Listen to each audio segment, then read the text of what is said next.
क्या इजराइल एक ऐसा जिद्दी देश बन चुका है जो अभी किसी की नहीं सुनने वाला है? और क्या इजराइल सही है या गलत है? इजराइल की खौफ से कतर में अब हमास के लीडर क्या कर रहे हैं, जानेंगे। जियोपॉलिटिक्स में बहुत कुछ चल रहा है। कल के यूएनजीए के प्रस्ताव पारित होने के बाद इजराइल का क्या रिस्पॉन्स आया है। जियोपॉलिटिक्स में इस वक्त बहुत कुछ चल रहा है, जानने को आपको बहुत कुछ मिलेगा। आइए जानते हैं इन खबरों को विस्तार से। कल ही ये देखने को मिला कि यूएनजीए में 153 देश इजराइल के खिलाफ आ गए और खिलाफ आकर यहाँ पर प्रस्ताव को पारित कर दिया गया कि सीज फायर कर दिया जाए। पर आपको बता दें, ऐसा लग रहा है जैसे कि इजराइल मानने वाला नहीं है। इजराइल ने कहा है कि वो अंतर्राष्ट्रीय समुदाय की नाराजगी की चिंता किए बिना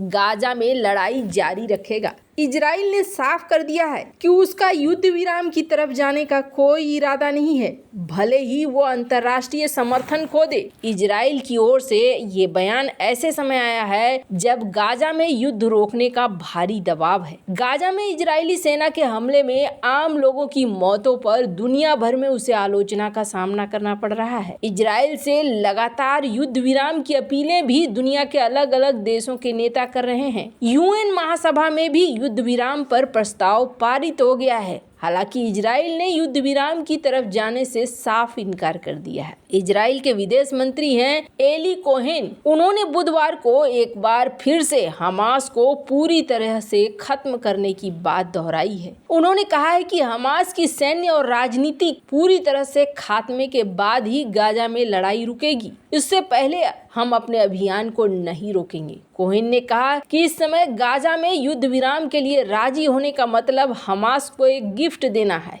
युद्ध विराम के चलते मिले समय को हमास खुद को मजबूत करने में करेगा, जो इजराइल के लिए खतरा बनेगा। ऐसे में इजराइल हमास के खिलाफ अपना युद्ध जारी रखेगा। इसके लिए वो इसकी फिक्र नहीं करेगा कि उसको अंतर्राष्ट्रीय समर्थन मिल रहा है कि नहीं मिल रहा है। गाजा में जारी जंग को लेकर दुनिया भर में चिंता है। इसी के कारण मंगलवार को यूएन महासभा ने गाजा में युद्ध विराम की मांग वाले प्रस्ताव को भारी बहुमत से पास किया। संयुक्त राष्ट्र के 193 सदस्यों में से 153 ने प्रस्ताव के पक्ष में वोट दिया है। भारत ने भी जंग को रोकने के पक्ष में अपना वोट दिया है। इस प्रस्ताव के खिलाफ सिर्फ 10 देशों ने वोट दिया, जिसमें इजराइल अलावा अमेरिका शामिल है। आपको बता दें, इजराइल की ओर से गाजा पट्टी में बीते 2 महीने में ज्यादा समय से हमले किए जा रहे हैं। इजराइल का कहना है कि 7 अक्टूबर के हमले का बदला लेने के लिए वो हमास को निशाना बनाते हुए ये कार्रवाई कर रहा है, जबकि फलस्तीनी प्राधिकरण का कहना है कि जी नहीं, इसमें हमास नहीं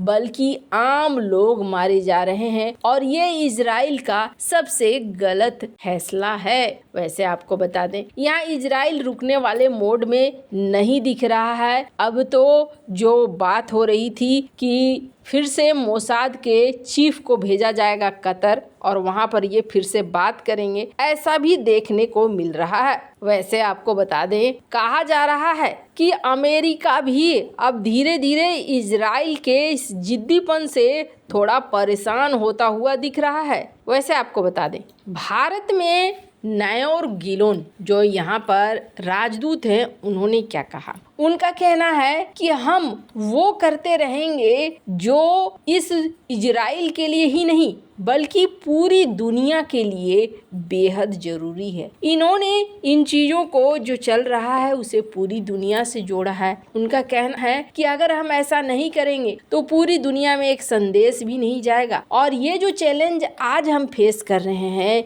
ये चैलेंज पूरी दुनिया फेस करेगी। खैर, एक बात तो साफ है, इजराइल यहाँ रुकने वाले मोड में नजर नहीं आ रहा है। अब आने वाले समय में देखने वाली बात होगी कि इजराइल को कितनी सफलता यहाँ पर मिल पाती है। वैसे तो उम्मीद यही जताया जा रहा है कि इजराइल को सफलता मिलेगी। वैसे आपको बता दें, माना जा रहा है कि इजराइल के लिए धीरे धीरे कई सारे देशों का समर्थन कम होता जा रहा है। जैसे कि स्क्रीन पर एक आर्टिकल देखिए, कनाडा की तरफ से भी सिग्नल आ रहा है। वो भी अब इस हमले को लेकर चाह रहा है कि रोका जाए, वरना अब धीरे धीरे दिक्कतें बढ़ रही हैं। तो वहीं दूसरी तरफ भारत को लेकर भी ये देखने को मिल रहा है कि 2 महीने पहले जो भारत इजराइल के इस प्रस्ताव पर, सीज फायर के प्रस्ताव पर रेडी नहीं हो रहा था, यहाँ पर रेडी हो रहा है। कनाडा ने भी अमेरिका का साथ नहीं दिया। कई सारे अब देश हैं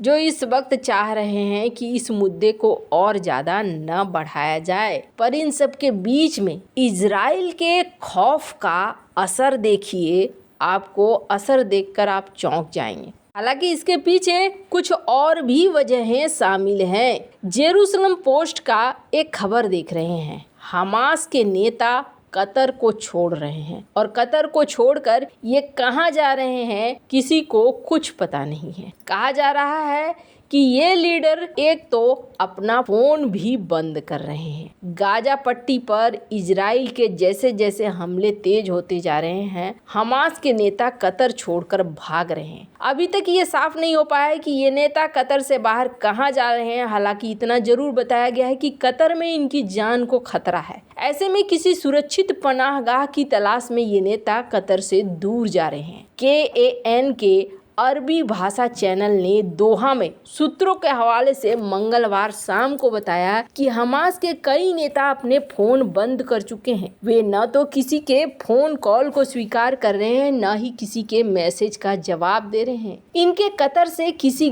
अज्ञात स्थान पर जाने की खबर बताई जा रही है। मंगलवार को KAN न्यूज ने बताया कि हमास के बड़े नेता सालेह अल अरौरी लेबनान की राजधानी बेरूत में अपने घर को छोड़ दिया है। उनके तुर्की जाने की खबर है। तुर्की लंबे समय से हमास के आतंकवादियों को पनाह और पासपोर्ट मुहैया कराता है। चूंकि दुनिया के नक्शे में फलस्तीन नाम का कोई देश नहीं है, ऐसे में हमास के नेता जब विदेश की यात्रा करते हैं, कतर, लेबनान, सीरिया, ईरान और UAE के पासपोर्ट पर यात्रा करते हैं। ऐसे में तुर्की और कतर में हमास का अपना कार्यालय भी है। हमास नेताओं को कतर में इजरायली खुफिया एजेंसी मोसाद के हमले का डर लग रहा है। इजराइल ने हमास के आकाओं को धरती से मिटाने की कसम खाई है, चाहे वो किसी भी देश में क्यों न छिपे हों। इजराइल ने कतर को भरोसा दिया है कि जब तक हमास के साथ वार्ता जारी है तब तक उसके नेताओं पर हमला नहीं होगा। हालांकि वार्ता खत्म होने के बाद हमले को लेकर इजराइल ने कोई वादा नहीं किया है। अब इजराइल और हमास में बातचीत खत्म हो चुकी है।